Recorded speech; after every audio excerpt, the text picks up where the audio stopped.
Sometimes the loudest person in the room is not the strongest. Sometimes they are the most afraid. Sometimes anger is not the real emotion at all. Sometimes anger is armor. Sometimes it is pain with a louder voice. Sometimes it is fear trying not to look weak.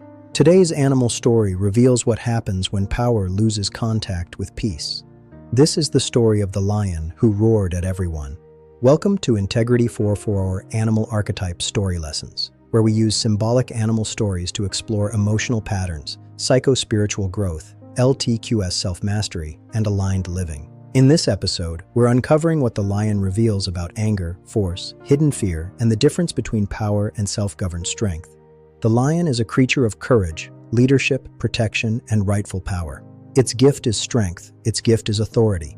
Its gift is the capacity to protect, to lead, and to stand firm when danger comes. But when that gift becomes distorted, it can turn into domination, intimidation, reactivity, and force used to hide inner threat. This story begins in a place where strength was meant to create safety, but fear quietly took hold of power. In the wide grasslands of Sunfire Savanna, there lived a lion named Aaron. Aaron was known as the strongest among the animals. When danger approached the savanna, Aaron stood between it and the others. When the young felt afraid, they looked to him and felt protected. At first, the animals respected him deeply, and for a long time, that respect was well placed. But over time, something began to change in Aaron. He still had strength, he still had power, he still had presence. But now he used those gifts differently. When the monkeys made too much noise, Aaron roared. When the zebras moved too slowly, Aaron roared. When young animals asked too many questions, Aaron roared again. At first, the others told themselves he was only being firm.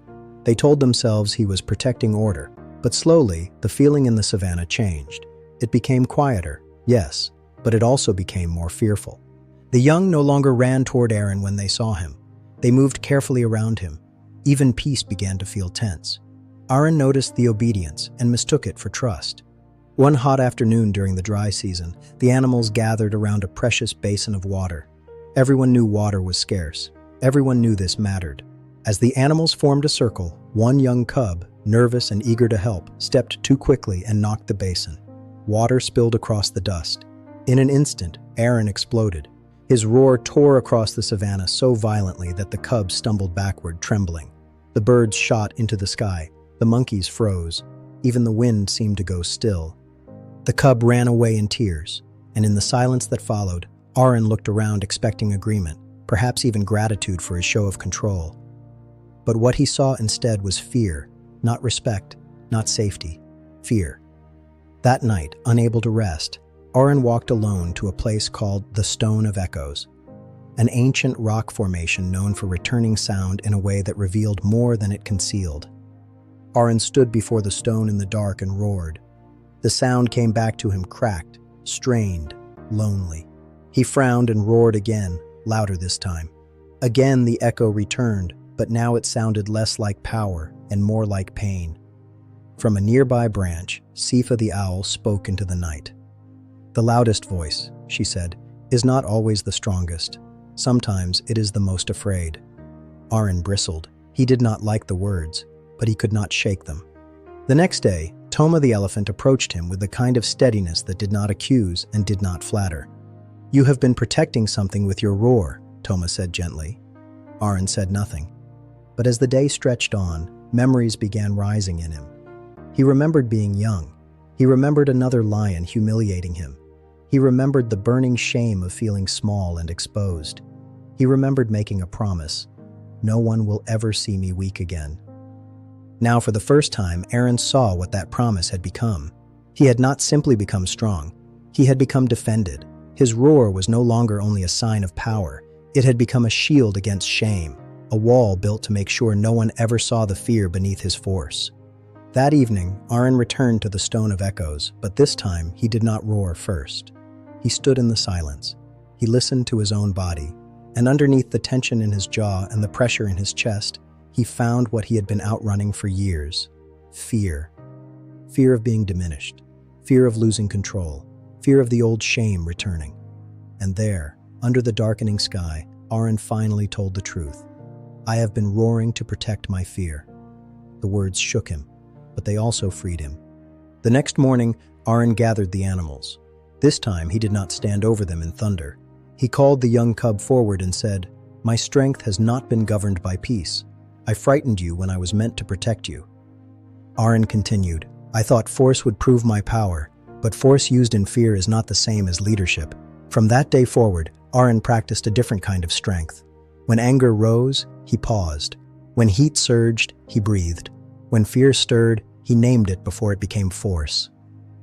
His roar did not disappear, it changed purpose. Now he used it when danger truly came. Now it signaled protection instead of intimidation. They no longer feared his power, they trusted it, because Aaron discovered that strength is proven by how truthfully it can govern itself. This story is not only about a lion, it is about what happens in us when power becomes fused with fear. The shadow of the lion appears when power is used to defend old wounds rather than serve present truth. It appears when anger becomes the first language and intensity is used to control others. And this is where many people get confused, because anger often feels powerful, but anger is not always strength. Sometimes anger is sorrow that never learned how to speak softly. Sometimes it is fear that decided loudness would be safer than vulnerability. Through the LTQS lens, this story unfolds in movements. First, listen. Aaron had to notice the cost of his force. Then, tell the truth. The turning confession. I have been roaring to protect my fear. Not blaming others, but naming the defense of pain. Next, choose wisely. He decides not to hide behind force. He chooses response over reaction. Finally, stay aligned. The ongoing work of breathing before speaking and naming fear before it becomes anger. That is alignment for the lion. From an EFV perspective, this story reflects reactive control. The system becomes flooded with heat and urgency to regain safety. The healing move is to shift from reactive force into grounded authority, not collapse, not weakness, grounded authority.